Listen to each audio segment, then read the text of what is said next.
Hi കൂട്ടുകാരെ, നമ്മളിന്ന് നോക്കാൻ പോകുന്നത് കുറച്ച് പട്ടണങ്ങളും അവയുടെ അപരനാമങ്ങളുമാണ്. ഒന്നാമത് നമ്മൾ നോക്കാൻ പോകുന്നത് മുംബൈ.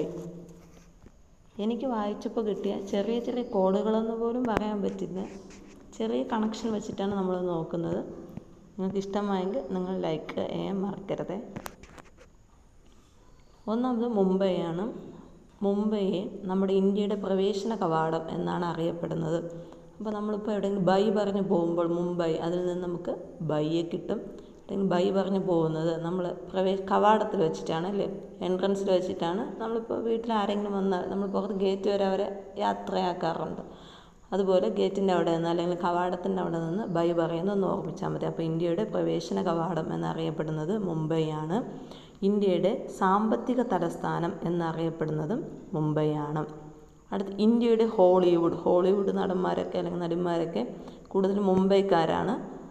അപ്പോൾ എന്നങ്ങനെ ഓർമ്മിച്ച് വെച്ചേക്കുക. അപ്പോൾ മുംബൈ അറിയപ്പെടുന്നത് ഇന്ത്യയുടെ ഹോളിവുഡ് എന്നാണ്. പിന്നെ ഇത് നിങ്ങൾ കേട്ടിട്ടുണ്ടായിരിക്കും, ഒരുപാട് ഏകദേശം ആവറേജ് പഠിക്കുന്ന ആൾക്കാർക്ക് അറിയായിരിക്കും, 7 ദ്വീപുകളുടെ നഗരം എന്നറിയപ്പെടുന്നത് മുംബൈയാണ്. പിന്നെ ഇന്ത്യയുടെ വ്യവസായ നഗരം. അപ്പോൾ നമ്മൾ ബൈ പറഞ്ഞ് പോകുന്നു എന്ന് പറഞ്ഞു. അപ്പോൾ ഈ ബൈ പറഞ്ഞ് ഈ ഇൻഡസ്ട്രീസിലൊക്കെ വർക്ക് ചെയ്യുന്നവർ ചെറിയ പ്രായത്തിൽ തന്നെ ദൂരെ ഇൻഡസ്ട്രീസൊക്കെ കൂടുതലുള്ള സ്ഥലത്തേക്ക് പോകുന്നു, ബൈ പറഞ്ഞ് പോകുന്നു. അപ്പോൾ ഇന്ത്യയുടെ വ്യവസായ നഗരം എന്നറിയപ്പെടുന്നത് മുംബൈയാണ്. അപ്പോൾ മുംബൈ ഇന്ത്യയുടെ പ്രവേശന കവാടം, ഇന്ത്യയുടെ സാമ്പത്തിക തലസ്ഥാനം, ഇന്ത്യയുടെ ഹോളിവുഡ്, 7 ദ്വീപുകളുടെ നഗരം, ഇന്ത്യയുടെ വ്യവസായ നഗരം. ഇത്രയും അപരനാമങ്ങളാണ് മുംബൈക്ക് ഉള്ളത്. അടുത്ത ഹൈദരാബാദ് ഹൈടെക് നഗരമാണ്. ഹൈ അതിൽ നിന്ന് തന്നെ ഉണ്ട് ഹൈടെക് ഹൈടെക് നഗരമാണ്. അപ്പോൾ നമ്മൾ ഹൈടെക് ആയിട്ട് ജീവിക്കുന്ന ആൾക്കാർക്ക് നമ്മൾ പലപ്പോഴും പറയാറുണ്ടല്ലേ, അവർ നല്ല ഭാഗ്യം ചെയ്ത ആൾക്കാരാണ്. അപ്പോൾ ഹൈടെക് നഗരമെന്നും ഭാഗ്യനഗരം എന്നറിയപ്പെടുന്നതും ഹൈദരാബാദാണ്. അടുത്ത് ഭുവനേശ്വർ. അതിനകത്തൊരു ഈശ്വരനുണ്ടല്ലേ, ഈശ്വർ. ഈ കത്രിയുടെ ക്രിസ്ത്യൻസുമായിട്ട് റിലേറ്റ് ചെയ്ത ഒരു വേർഡാണ്. അപ്പോൾ ഭുവനേശ്വർ, ഈശ്വർ ഉള്ളത് കത്രിയുടെ സിറ്റി. അടുത്ത് പൂനെ അറിയപ്പെടുന്നത് കിഴക്കിൻ്റെ ഓക്സ്ഫോർഡ് എന്നാണ് പൂനെ അറിയപ്പെടുന്നത്.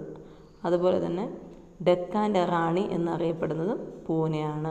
അപ്പോൾ മുംബൈ അറിയപ്പെടുന്നത് ഇന്ത്യയുടെ പ്രവേശന കവാടം, ഇന്ത്യയുടെ സാമ്പത്തിക തലസ്ഥാനം, ഇന്ത്യയുടെ ഹോളിവുഡ്, 7 ദ്വീപുകളുടെ നഗരം, ഇന്ത്യയുടെ വ്യവസായ നഗരം. അടുത്ത ഹൈദരാബാദ്, ഹൈയിൽ തന്നെയുണ്ട് ഹൈടെക് നഗരമെന്നും ഭാഗ്യനഗരമെന്നും അറിയപ്പെടുന്നത് ഹൈദരാബാദാണ്. ഭുവനേശ്വർ ഈശ്വർ, അതിൽ തന്നെയുണ്ട് കത്രിയുടെ സിറ്റി. അടുത്ത് പൂനെ, കിഴക്കിൻ്റെ ഓക്സ്ഫോർഡ് എന്നും ഡെക്കാൻ്റെ റാണി എന്നറിയപ്പെടുന്നതും പൂനെയാണ്. അടുത്ത് ചെന്നൈ അറിയപ്പെടുന്നത് ഇന്ത്യൻ ഡെട്രോയിറ്റ്. ചെന്നൈ അറിയപ്പെടുന്നതാണ് ഇന്ത്യൻ ഡെട്രോയിറ്റ്. അടുത്ത് ജയ്പൂർ അറിയപ്പെടുന്നതാണ് പാടല നഗരം. ജയ്പൂർ അറിയപ്പെടുന്നതാണ് പാടല നഗരം. അപ്പോൾ പാടിയ ആള് ജയിച്ചു വന്നു എന്ന് അങ്ങനെ നിങ്ങൾ ഓർമ്മിച്ച് വെച്ചിരുന്നാൽ മതി. അപ്പോൾ ജയിക്കുന്നത് പാടല നഗരം, പാടിയ ആൾ ജയിച്ചു. അടുത്ത് ഉദയ്പൂർ, അത് നിങ്ങൾ ഓർമ്മിച്ച് വെച്ചിരുന്നാൽ മതി. ധവള നഗരം. അപ്പോൾ ഉദിക്കുന്നത് ധവള നഗരം അല്ലെങ്കിൽ തടാകങ്ങളുടെ നഗരം എന്നറിയപ്പെടുന്നത് ഉദയ്പൂർ. അടുത്തതാണ് നാഗ്പൂർ ഓറഞ്ച്, അത് ഫേമസ് അല്ലേ. നാഗം എന്ന് വെച്ചാൽ പാമ്പ് നിങ്ങൾ ഓർമ്മിച്ചാൽ മതി, ഓറഞ്ച് മരത്തിൻ്റെ മുകളിലാണ്. അപ്പോൾ നാഗ്പൂർ ഓറഞ്ച് നഗരം. അവിടെ നാസിക് നിങ്ങൾക്കത് നേസൽ കേവിറ്റിയുമായിട്ട് റിലേറ്റ് ചെയ്യാൻ പറ്റുന്നുണ്ടോ? നേസൽ മൂക്കുമായിട്ട്. അപ്പോൾ ചില ആളുകൾ നല്ല ഭംഗിയുള്ള ആൾക്കാർ പറയുന്നില്ല മുന്തിരി വള്ളി പോലത്തെ മൂക്ക്.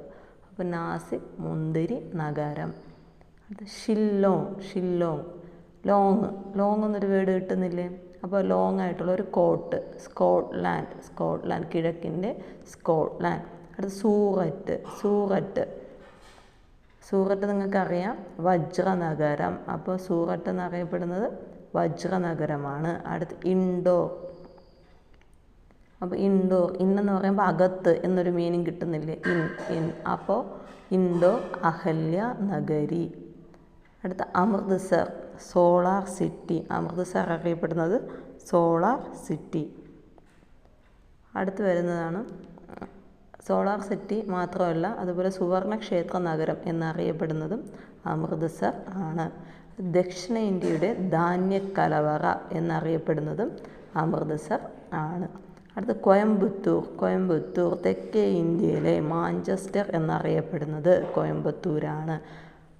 അപ്പോൾ തെക്കേ ഇന്ത്യയിലെ മാഞ്ചസ്റ്റർ എന്നറിയപ്പെടുന്നത് കോയമ്പത്തൂരാണ്. അടുത്ത മൈസൂർ. മൈസൂറിൻ്റെ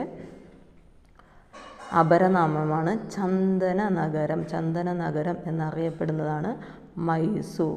അടുത്ത് കൊൽക്കത്ത. ചില ആൾക്കാർക്ക് കൊല്ലുമ്പോൾ എന്ത് കിട്ടും? സന്തോഷം കിട്ടും. അപ്പോൾ സന്തോഷത്തിൻ്റെ നഗരം എന്നറിയപ്പെടുന്നത് കൊൽക്കത്തയാണ്. അപ്പോൾ കൊൽക്കത്ത, ആ വേർഡിനകത്ത് തന്നെ കാൽ എന്നൊരു വേർഡ് നമുക്ക് കാണാനായിട്ട് പറ്റും. അപ്പോൾ കാല് വെച്ചിട്ട് കളിക്കുന്ന ഒരു ഗെയിമാണ് ഫുട്ബോൾ. അപ്പോൾ ഇന്ത്യൻ ഫുട്ബോളിൻ്റെ മെക്ക എന്നറിയപ്പെടുന്നത് കൊൽക്കത്ത.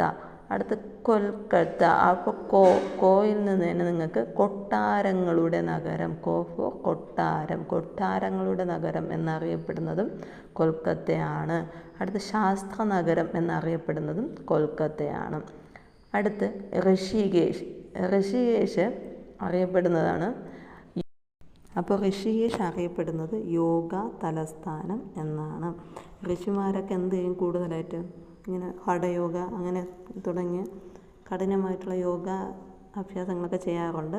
അപ്പോൾ ഋഷിമാർ യോഗ ചെയ്യുമെന്ന് ഓർമ്മിച്ചിരുന്നാൽ മതി. ഋഷികേശ് യോഗ തലസ്ഥാനം. അടുത്ത അഹമ്മദാബാദ് ഇന്ത്യയുടെ മാഞ്ചസ്റ്റർ എന്നാണ് അറിയപ്പെടുന്നത്. അഹമ്മദാബാദ് ഇന്ത്യയുടെ മാഞ്ചസ്റ്റർ. അടുത്ത് ഇനിയും പേരുകളുണ്ട്. ഡെനിം സിറ്റി ഓഫ് ഇന്ത്യ എന്നറിയപ്പെടുന്നതും അഹമ്മദാബാദാണ്. അപ്പോൾ അഹമ്മദാബാദാണ് ഡെനിം സിറ്റി ഓഫ് ഇന്ത്യ എന്നറിയപ്പെടുന്നത്. Boston of India